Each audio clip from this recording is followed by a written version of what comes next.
एक बार सैनिक महाराजा की सभा में एक प्रश्न पूछा गया कि अभी अपने नगर में कौन सी वस्तु सबसे अधिक सस्ती है। इस प्रश्न को सुनकर कुछ क्रूर निर्दय व्यक्तियों ने कहा कि अभी मांस सबसे अधिक सस्ता है। यह जवाब सुनकर अभय कुमार को बड़ा खेद हुआ। प्रस्तुत है बुद्धि निदान अभय कुमार का एपिसोड 9। अभय कुमार ने सोचा कि कुछ ऐसा उपाय किया जाए जिससे इनका बोलना बंद हो जाए। इस प्रकार विचार कर रात्रि के समय में अभय कुमार किसी व्यक्ति के घर गए और कहा कि आज महाराजा की बीमारी मिट नहीं रही है। किसी वैद्य ने कहा है कि आदमी के कलेजे के थोड़े मांस के साथ यह औषध लेंगे तो राजा की बीमारी मिट जाएगी। अतः मैं आपके पास आपका थोड़ा कलेजे का मांस लेने आया हूँ। अभय कुमार की बात सुनकर उस व्यक्ति ने कहा कि आप ये 1000 स्वर्ण मुद्राएं ले लो और मुझे मुक्त कर दो। आप राजा के सामने मेरा नाम मत लेना। अभय कुमार ने 1000 स्वर्ण मुद्राएं ले ली। फिर अभय कुमार दूसरे व्यक्ति के घर गए। वहां पर भी वही बात हुई। उसने भी 1000 स्वर्ण मुद्राएं दे दी। एक ही रात में अनेक व्यक्तियों के घर से अभय कुमार ने 1 लाख स्वर्ण मुद्राएं इकट्ठी कर ली, परंतु कोई भी उन्हें अपने कलेजे का 2 टांक मांस देने के लिए तैयार नहीं हुआ। दूसरे दिन राज दरबार में जब सभी लोग इकट्ठे हुए तब अभय कुमार ने कहा कि कल तुम लोग कह रहे थे कि अभी मांस सबसे सस्ता है, परंतु मुझे तो इतनी स्वर्ण मुद्राओं से भी 2 टांक मांस भी नहीं मिला, तो फिर बताओ मांस सस्ता कैसे हुआ। अभय कुमार की इस युक्ति को सुनकर सभी लोग मौन हो गए। अभय कुमार ने समझाया कि जगत में रहे जीव मात्र को अपने प्राण प्यारे हैं, तो अपने निजी स्वार्थ या स्वाद के लिए निर्दोष ऐसे प्राणियों का संहार क्यों करे। सब विचार में पड़ गए। आज तो पूरी दुनिया की हालत हम देख ही रहे हैं। खैर, एक बार पंचम गणधर भगवंत सुधर्मा स्वामी जी विहार करते हुए राजगृही नगरी में पधारे। वैराग्य से भरी धर्म देशना सुनकर यानी कि प्रवचन को सुनकर एक लकड़हारे ने दीक्षा ले ली। लकड़ियों को शहर में आकर बेचकर अपना जीवन निर्वाह करते थे, लेकिन अब उनको राजगृही नगरी में गोचरी यानी कि भिक्षा के लिए मुनि के रूप में भ्रमण करते हुए देखकर कुछ अज्ञानी लोग इस प्रकार की चर्चा करने लगे कि हो देखो, ये मुनि जो पहले लकड़ियां बेचकर बड़ी कठिनाई से अपना जीवन निर्वाह करता था, अब जैन साधु बन गया है। अब तो उन्हें सरलता से भरपेट भोजन मिल जाता है। अब इन्हें कोई मजदूरी करने को ही नहीं है, यानी फोकट का खाने के लिए साधु बन गया है।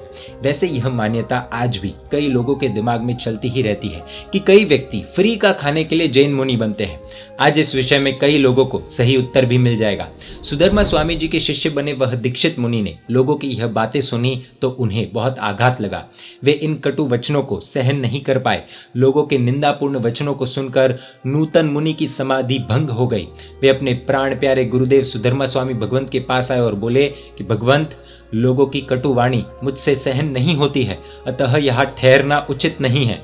आप मुझ पर कृपा करें, क्या हम अन्यत्र चले जाए। सुधर्मा स्वामी जी ने अत्यंत प्रेम और वात्सल्य से नूतन मुनि को आश्वासन देते हुए कहा कि वत्स, थोड़ा धैर्य रखो, तुम्हारी समस्या का जरूर समाधान होगा। इसी बीच सैनिक महाराजा के महामंत्री अभय कुमार सुधर्मा स्वामी जी को वंदन करने के लिए आए।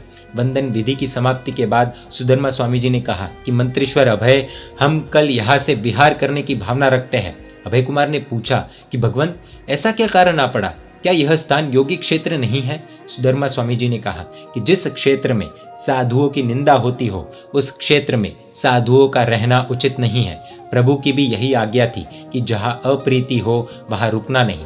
मैंने लकड़हारे को धर्म का उपदेश दिया। उस उपदेश को सुन उसके अंतर मन में इस संसार के प्रति तीव्र वैराग्य भाव पैदा हुआ। उसने मुझे चारित्र रत्न प्रदान करने के लिए विनंती की। उसकी योग्यता और पात्रता को देखकर मैंने उसे सर्ववर्ती चारित्र धर्म प्रदान किया, यानी कि दीक्षा दी। संयम स्वीकार कर नूतन मुनि अप्रमत भाव से रत्नत्रय की आराधना साधना में जुट गए हैं, परंतु यहाँ के अज्ञानी लोग उन्हें गोचरी के लिए परिभ्रमण करते हुए देखकर कहते हैं कि अहो, यह लकड़हारा जा रहा है, मेहनत मजदूरी से बचने के लिए इसने दीक्षा ली है। लोगों के इन निंदात्मक वचनों को सुनकर नूतन दीक्षित मुनि की समाधि भंग हो गई है, अतः उनकी समाधि के लिए अन्यत्र विहार करना ही उचित है। सुधर्मा स्वामी जी भगवंत के मुख से इन वचनों को सुनकर अभय कुमार ने कहा कि भगवंत, मेरी विनंती स्वीकार कर आप एक दिन ठहर जाइए। मैं इस समस्या का समाधान करना चाहता हूँ। मुझे आत्मविश्वास है कि लोगों को अपनी भूल ख्याल में आ जाएगी। फिर भी योग्य समाधान न हो तो आप श्री को जो उचित लगे कीजिएगा, लेकिन एक मौका मुझे दीजिए। एक मान्यता यह भी है कि सुधर्मा स्वामी जी वह नूतन मुनि के साथ विहार कर लेते हैं और जहां पर विहार करते हैं वहां पर अभय कुमार आते हैं और यही चर्चा होती है। दूसरे ही दिन अभय कुमार ने नगर में सुप्रसिद्ध स्थान में रत्नों के 3 ढेर स्थापित किए। नगर में घोषणा कर दी कि जो व्यक्ति अभय कुमार की 3 शर्तों का पालन करेगा उसे रत्नों के 3 ढेर दिए जाएंगे। अभय कुमार ने अपनी 3 शर्तें गुप्त ही रखी थी, अतः रत्नों के ढेर को पाने की लालसा से वहां पर हजारों लोग इकट्ठे हो गए। अभय कुमार आए और कहा कि जो व्यक्ति जिंदगी भर के लिए विजातीय, अग्नि और कच्चे पानी के स्पर्श नहीं करने की प्रतिज्ञा करेगा उसे ये रत्नों के ढेर दे दिए जाएंगे। विजातीय यानी कि ऑपोजिट जेंडर, स्त्री को पुरुष का स्पर्श नहीं करना और पुरुष को स्त्री का स्पर्श नहीं करना, यानी कि ब्रह्मचर्य का पालन। पहला ब्रह्मचर्य का स्वीकार, दूसरा अग्नि को स्पर्श नहीं करना और तीसरा कच्चे पानी को स्पर्श नहीं करना। अभय कुमार की इन 3 शर्तों को सुनकर लोग सोचने लगे कि साधु जीवन के स्वीकार बिना इन 3 शर्तों का पालन संभव ही नहीं है। जिसे दुनिया के भौतिक सुख पसंद हो वह इन शर्तों का पालन कर ही नहीं सकता है। रत्नों के ढेर के लोभ से भी कोई भी व्यक्ति संसार के इन 3 भौतिक सुखों को लात मारने के लिए तैयार नहीं हुआ, क्योंकि संसारी जीवों के लिए विजातीय, अग्नि और कच्चे पानी आदि का भौतिक सुख छोड़ना संभव नहीं है। यह कार्य सिर्फ एक वैरागी ही कर सकता है। उसी समय वे नूतन दीक्षित मुनि स्थंडिल भूमि से नगर की ओर आ रहे थे। अभय कुमार ने नूतन दीक्षित मुनि को वहां पर आने की विनंती की और पूछा कि क्या आप स्त्री, अग्नि व कच्चे पानी को स्पर्श करते हैं? नूतन मुनि ने कहा कि नहीं, मैंने तो जिंदगी भर के लिए स्त्री, अग्नि व कच्चे पानी के स्पर्श के त्याग की प्रतिज्ञा स्वीकार की है। अभय कुमार ने कहा कि मैंने यह घोषणा की है कि जो व्यक्ति जिंदगी भर के लिए स्त्री, कच्चे पानी और अग्नि के स्पर्श का त्याग करेगा उसे रत्नों के ये 3 ढेर दे दिए जाएंगे। आपने मेरी तीनों शर्तों का पालन किया है, अतः आप रत्नों के ये ढेर ले लीजिए। नूतन मुनि ने कहा कि स्त्री आदि के त्याग की तरह मैंने धन के परिग्रह का भी त्याग किया है। इन रत्नों के ढेर की भी मुझे अब जरूरत नहीं है। मेरे लिए तो रत्नों का ये ढेर अब धूल के समान ही है। अभय कुमार ने लोगों को समझाते हुए कहा कि मेरी इन शर्तों के अनुसार ये मुनि इन रत्नों के ढेर के अधिकारी है, परंतु ये मुनि इन रत्नों के ढेर को लेने से इनकार कर रहे हैं, तो क्या यह मुनि का त्याग कम है? इतनी धन संपत्ति को वे छोड़ रहे हैं, तो फिर तुम लोग उनकी निंदा क्यों करते हो? अभय कुमार के इन वचनों को सुनकर अज्ञानी लोगों की शंकाएं दूर हो गई। वे अपनी भूल स्वीकार करते हुए बोले कि मंत्रीश्वर, नूतन मुनि के इस अपूर्व त्याग को हम समझ ही नहीं पाए। हमारी भूल हो गई, आप हमें क्षमा करें। भविष्य में हम कभी भी ऐसी भूल नहीं करेंगे। अभय कुमार ने अपनी बुद्धि के प्रयोग द्वारा मुनि निंदा के पाप को दूर कर दिया। यहाँ पर कुछ बातें समझने जैसी है। सब लोग दीक्षा नहीं ले सकते, क्योंकि इतना कुछ त्याग करके जीना सबके बस की बात नहीं होती। तो ज्ञानी गुरु भगवंत कहते हैं कि यदि दीक्षा न ले सको तो कम से कम दीक्षा लेने वालों की अनुमोदना करो, और वो भी न कर सको तो कम से कम निंदा तो मत ही करो।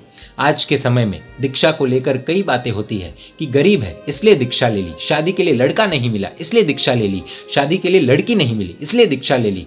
इस तरह की अनेक बातें करके हम में से कई लोग दीक्षा लेने वाली उन पवित्र आत्माओं की जाने अनजाने में निंदा करते हैं। कुदरत इस पाप का हिसाब किताब कैसे करेगी वो तो कुदरत जाने, लेकिन एक बात हमें दिलो दिमाग में बिठानी होगी कि दीक्षा लेना यह कोई सामान्य कार्य नहीं है। जिन शासन की परंपरा को आगे बढ़ाने वाले कोई है तो वो गुरु भगवंत है, और वो गुरु भगवंत दीक्षा के बाद ही गुरु भगवंत बनते हैं। यदि इनकी हम निंदा करेंगे तो हो सकता है कि आने वाले भव में हमें ये जैन धर्म, ये जैन शासन न मिले। वैसे अभय कुमार भी दीक्षा लेना चाहते थे, लेकिन उनके पिता ने एक हैरान कर देने वाली शर्त रखी थी। बुद्धि निदान अभय कुमार की बुद्धि की तो बात ही क्या करनी। वो क्या करते हैं अगले एपिसोड में, यानी कि एपिसोड 10 में हम देखेंगे अभय कुमार की एक रोमांचक कथा। जैन मीडिया पर ऐसे वीडियोस आते रहेंगे। देखने के लिए आपको Jain media YouTube channel subscribe कर नोटिफिकेशंस के लिए बेल आइकन प्रेस करना होगा। आप हमें फेसबुक और इंस्टाग्राम पर भी फॉलो कर सकते हैं। परमात्मा के आज्ञा विरुद्ध कुछ भी कहा हो तो मिच्छामि दुक्कडम। जय जिन शासन, जय महावीर।